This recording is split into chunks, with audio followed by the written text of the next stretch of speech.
নমস্কার সবাইকে সবাইকে অনেক অনেক ওয়েলকাম ঘোস্ট মিররে। আশা করছি সবাই ভালো আছো, সুস্থ আছো।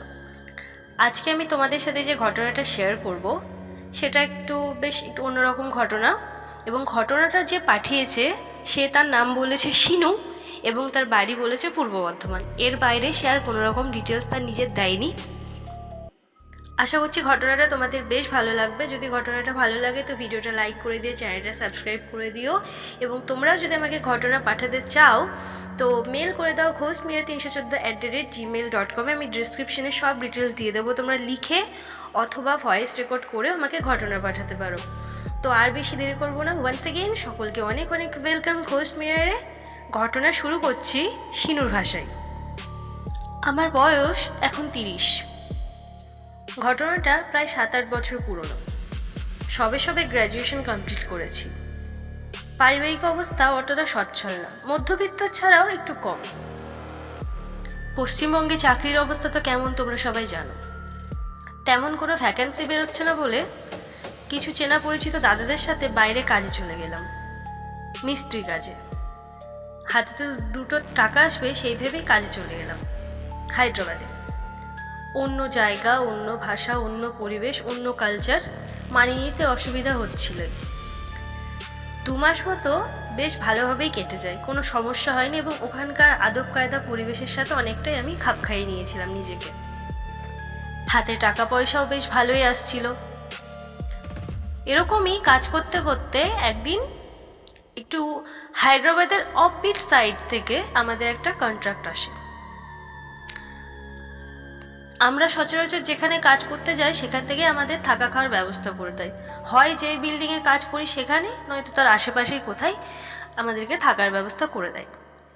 তো সেরকমই এখান থেকেও আমাদেরকে থাকার ব্যবস্থা করে দিয়েছিল, কিন্তু যেখানে কাজ করছি সেখানে না, সেখান থেকে প্রায় 3 কিলোমিটার দূরে, এবং যে যাওয়া আসার ভাড়াটা সেটা আমাদেরকে নিজেদেরকেই বহন করতে হবে। আমরা প্রথমে রাজি ছিলাম না, তারপরেও আমাদেরকে রোজটা বেশ অন্যান্য জায়গার ছেড়ে একটু ভালোই দিচ্ছিল ওরা, যারা পার্টি ছিল আর কি। তো সেই জন্য রাজি হয়ে যায়।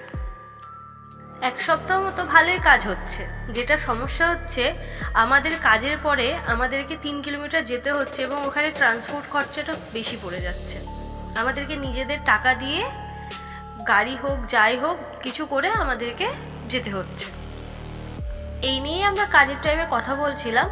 তখনই আমাদের ওখানকার একজন সিনিয়র দাদা, যে অনেক দিন ধরে এই প্রফেশনে আছে, সে হঠাৎ করেই বলে গেল, তোরা পাগল আছিস। সে কিন্তু আমাদের সাথে থাকে না, সে অন্য জায়গায় থাকে আর কি। বললো, তোরা পাগল আছিস, এই দিক দিয়ে গেলেই তো শর্ট রাস্তা দিয়ে এই ভিতর দিয়ে চলে গেলেই তো তোরা রোড পেয়ে যাবি একদম। ওখান থেকে তো হয়ে চলে যেতে পারবি, কোনো গাড়ি টাড়ির সমস্যা হবে না, একদম চলতি গাড়ি পাবি, অনেক কম টাকায় তোদেরকে নিয়ে চলে যাবে, এই পাড়ার ভিতর দিয়ে বেরিয়ে যাবি। তো আমরা শুনে বেশ খুশি হলাম, বা বেশ পাড়ার ভিতর দিয়ে জায়গা আছে। আমরা যেহেতু নতুন ওখানে গিয়েছি, আমরা এইসব সম্বন্ধে জানি না, কোন দিক দিয়ে কি যেতে হবে, কোন দিক দিয়ে গেলে কি পাবো, আদৌ এই দিক দিয়ে যাওয়া কি ঠিক সেই সব সম্বন্ধে জানি না। সেই জন্য ওই দাদাটা যখন বললো তখন বেশ খুশি হলাম। না, দাদাটা বললো যে এই দিক দিয়ে রাস্তা আছে, এবার আমাদের যেতে একটু সুবিধা হবে। সেই দিনই দাদার কথা মতো আমাদেরকে যে রাস্তা দেখিয়ে দিল, সেই রাস্তা দিয়ে আমরা ছিলাম অনেক কজন, মোটামুটি 15-20 জন। আমরা ওই দিক দিয়ে যাওয়া শুরু করলাম হেঁটে হেঁটে হেঁটে যেতে গিয়ে আমি আশ্চর্য হয়ে গেলাম। একটু হেঁটে গেলাম, জাস্ট 1-2 মিনিট, কেমন যেন পরিবেশটাই চেঞ্জ হয়ে গেল। চারিপাশ থেকে ফুলের গন্ধ, প্রচুর নারীরা সেজে কুজে তাদের ঘরে নিজে নিজের সামনে 2 পাশ দিয়ে বসে আছে। আমার বুঝতে বাকি থাকলো না আমরা কোন পাড়ার মধ্যে এসে পড়েছি। কোনো দিকে না তাকিয়ে আমরা সোজা সবাই মিলে আমাদেরকে যেরকমভাবে রাস্তা দিয়ে যেতে বলেছিল সেরকমভাবে হেঁটে চলে যেতে লাগলাম। এবং সত্যিই কিছুক্ষণ পরে হেঁটে গিয়ে আমরা বড় রোড রাস্তা পেয়ে গেলাম। এখন ওই দিক দিয়ে প্রচুর গাড়ি যাচ্ছে, একটা চলতি গাড়ি ধরে। সত্যিই ভাড়া অনেক কম নিল আমাদের, কিন্তু অন্যদের কি হলো জানি না, আমি প্রচণ্ড অস্বস্তিতে পড়ে গেলাম। কারণ এইরকম জায়গায় এইরকম সিচুয়েশনে আমি আগে কোনোদিনও পড়িনি। সে জেনে যায় কি না জেনে যায়, অজান্তেই যায়, পুরো ব্যাপারটাই আমার কাছে একদম নতুন। প্রথম দিন যেতে গিয়ে আমাদের অস্বাভাবিক কিছুই মনে হয়নি, খুব নর্মালভাবেই আমরা নিজেদের মতো বেরিয়ে গিয়েছিলাম। আমাদের থাকার জায়গায় যাওয়ার পরে আমাদের গ্রুপ মেম্বারদের মধ্যেই এই বিষয় নিয়ে বিভিন্ন কথা হচ্ছিল। সবাই বলতে লাগলো, পলাশদা আমাদেরকে জেনে শুনে এরকম একটা জায়গার ভিতর দিয়ে যেতে বললো, পলাশ দেখি কমিশন টমিশন খায় নাকি, এরকম সবার বিভিন্ন ধরনের এক এক রকম কথা বলতে লাগলো। এই ব্যাপারটা নিয়ে হাসাহাসি করতে করতে আমরা সেদিন রাতে নিজেদের মতো খেয়ে টেয়ে সবাই শুয়ে পড়ি। পরের দিন আবার সেই কাজ, আমাদের যাওয়ার সময় অসুবিধা হতো না, আমরা গাড়ি পেয়ে যেতাম, তখন একটু ভাড়াটা বেশি লাগতো। আসার সময় যেহেতু নতুন রাস্তা পেয়েছি, আসার সময় ভাড়াটা আমাদের কম লাগতো। এবার আসি দ্বিতীয় দিনের কথা। সেই একই রুটিন, আমাদের কাজটা শেষ করে আমরা আবার সেই একই রাস্তা দিয়ে আবার যেতে শুরু করলাম। যেতে যেতে হঠাৎ করে আমাদের মধ্যে থাকা দুজন, বিলুদা এবং রতনদা, ওরা দুজন বলল, তোরা যা, আমরা একটু পরে আসছি, আমরা পরে চলে যাচ্ছি নিজেদের মতো, তোরা যা। আমরা বুঝতে পারলাম ওরা কি করতে চাইছে, তাই ওদেরকে আর কিছু বললাম না। আমরা যেহেতু ওদের ছাড়া অনেকটাই ছোট ছিলাম, এবং ওরা এবং আমাদের কিছু যারা সিনিয়র মিস্ত্রি ছিল, ওরা সিনিয়র মিস্ত্রি, ওরা দুজনই, আর আমরা ছিলাম যেহেতু লেবার, তো আমরা ছোট ওদের ছাড়া বয়সে অনেকটা, তো আমরা এই নিয়ে কিছু বললাম না। আমরা নিজেদের মতো যেরকম আগের দিন বাড়ি গিয়েছি, মানে থাকার জায়গায় চলে গিয়েছিলাম, সেইভাবে আমরা চলে গেলাম।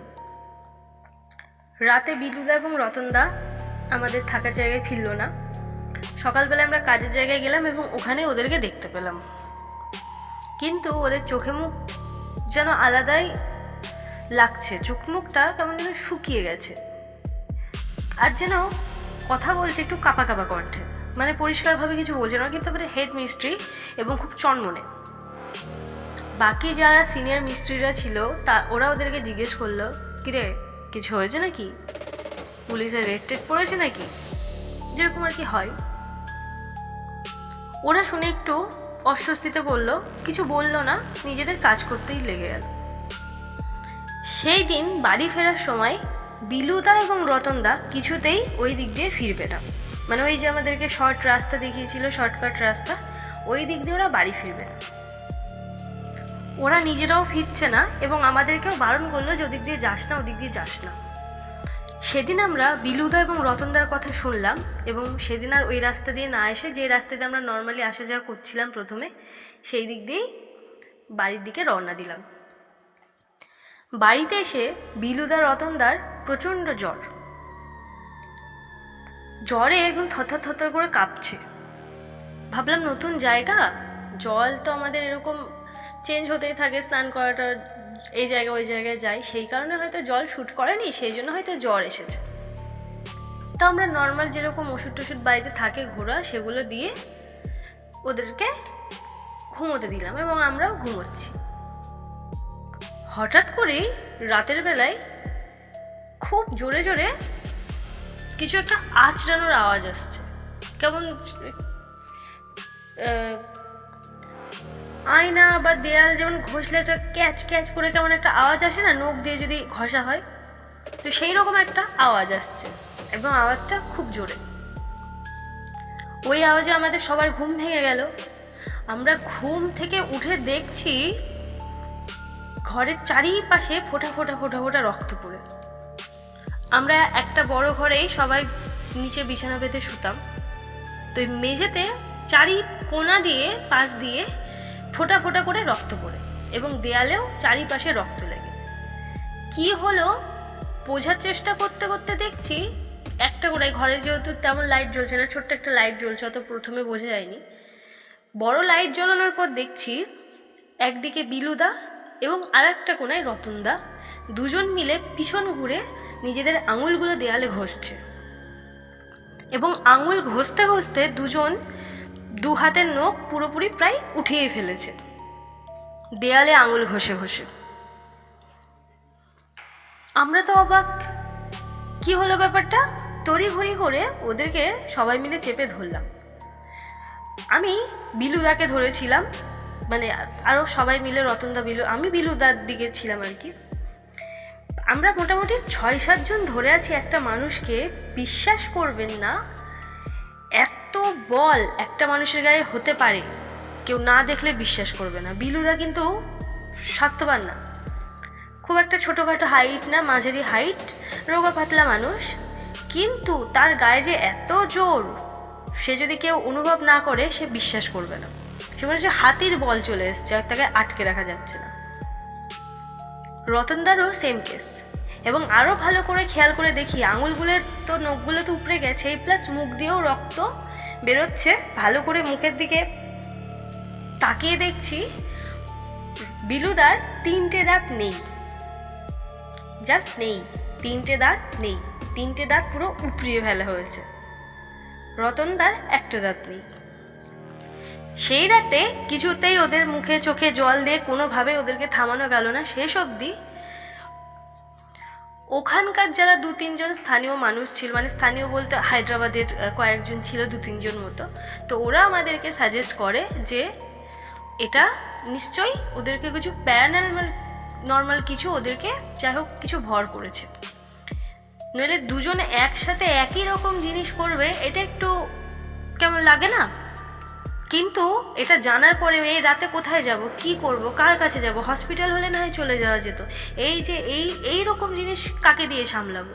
আমরা জানতে পেরেও আমরা ওদেরকেই তড়িঘড়ি করে সবাই মিলে ধরে হসপিটালের দিকেই নিয়ে গেলাম। রাত তখন মোটামুটি প্রায় 1:30টা বাজে। আর হসপিটালে যে কি করে নিয়ে গেছি সে শুধু আমরাই জানি। হসপিটালে নিয়ে যাওয়ার পর ওদের দুজনকেই শান্ত করার জন্য 2-3টে ইঞ্জেকশন দেওয়া হয়, এবং সম্ভবত ওগুলো ঘুমেরও ইঞ্জেকশন ছিল।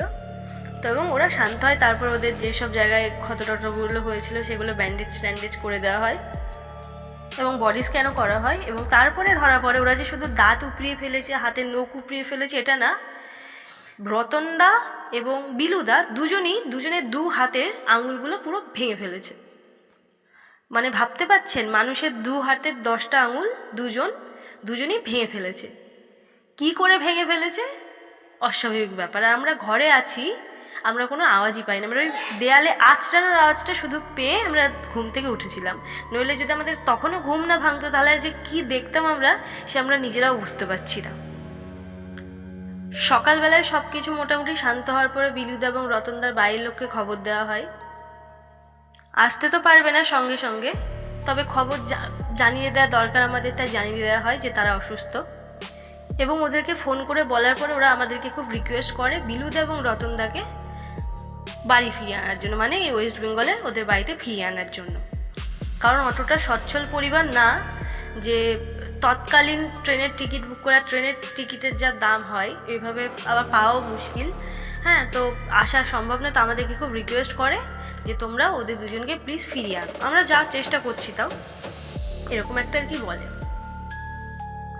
কিন্তু বিলুদা আর রতনদা নিজেদের হাতের এমন অবস্থা করেছিল যে ওরা আর যে কতদিন পর কাজ করতে পারবে, আদৌ এইসব কাজ মানে এই মিস্ত্রি কাজ আর করতে পারবে কি না বলা যায়নি। কারণ ডাক্তার খুব পরিষ্কারভাবে বলেছিল ভারী জিনিস তোলা নিষেধ, কারণ হাতের হাড়গুলো এমনভাবেই ভেঙে গিয়েছিল।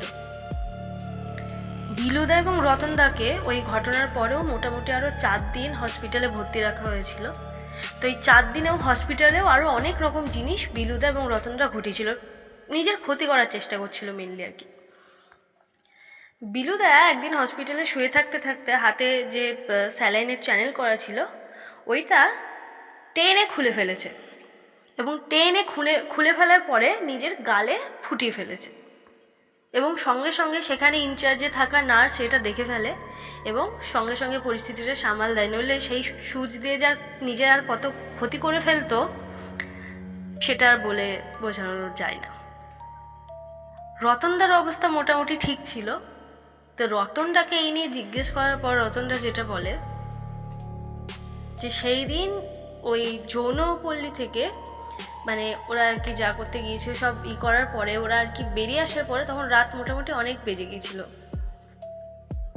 তো ওরা ভাবছিল বাড়ি যাবে, সেই জন্য আর কি মেন রোডের দিকে, যে দিকটা আমরা আর কি বেরিয়ে এসেছিলাম ওই দিকে ওরা যাচ্ছিল। এবং যাওয়ার পথেই একটা জায়গায় ওরা দুজন দাঁড়িয়ে পড়ে। কেন দাঁড়িয়ে পড়ে? কারণ রতনদা আর লাল্লুদা নাকি দুজনই একটা মাঠ মতো সেখানে দেখছে ঘেরা জায়গাটা, যে কয়েকটা বাচ্চা খেলা করছে।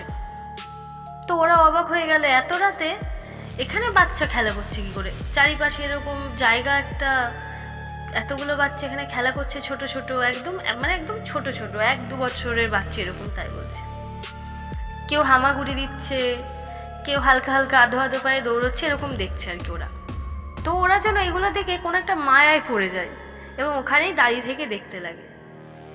এবং হঠাৎ করে এই দেখতে দেখতে নাকি ওদের দুজনেরই নাকি দেখে যে ওদের মধ্যে একটা বাচ্চা ফট করে ফেটে যায়, মানে বেলুন ফাটার মতো, যেন ওখানে কোনো বেলুন ছিল বা কিছু ছিল, ফট করে ফেটে গেল, আর কিছু নেই।